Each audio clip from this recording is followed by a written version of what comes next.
Picnic করতে এসে মর্মান্তিক দুর্ঘটনা। হুগলি জেলার ডিমডিমের সায়রাপীর সাহেবের ঘাটে দ্বারকেশ্বর নদীতে তলিয়ে গেল এক যুবক।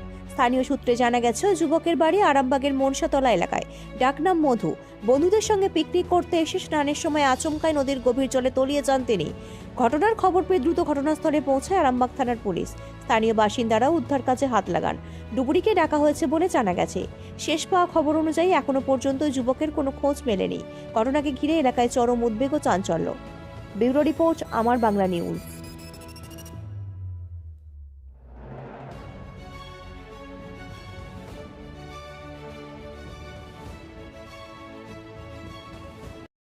দুর্ঘটনাটা ঘটে গেছে, সে দুর্ঘটনা মানে প্রত্যক্ষদর্শী নয়, তবে এরা এখানকারই বাসিন্দা। এরা সব এই যে খুঁজছিল এই ছেলেগুলো, দেখুন এই ছেলেগুলো খুঁজছিল। ভাই, কি হয়েছে ঘটনাটা একটু বলতে পারবে? আমরা ব্যাটবল খেলছিলাম, শুনলাম নাকি এখানে একটু হয়েছে, একটা ছেলে জলে ডুবে মারা গেছে। আমরা আসি, এসে মোটামুটি 15 মিনিট 20 মিনিট ধরে আমরা জলে খুঁজাখুঁজি করি, এখনো অব্দি খুঁজে পাচ্ছি না। ছেলের বাড়ির কথা জানা গেছে কিছু? এরা বাড়ি এখানকারই মনসলের বাড়ি। আচ্ছা, কি ভাই? আমার নাম সৌমেন। এখানই বাড়ি, তাই তো?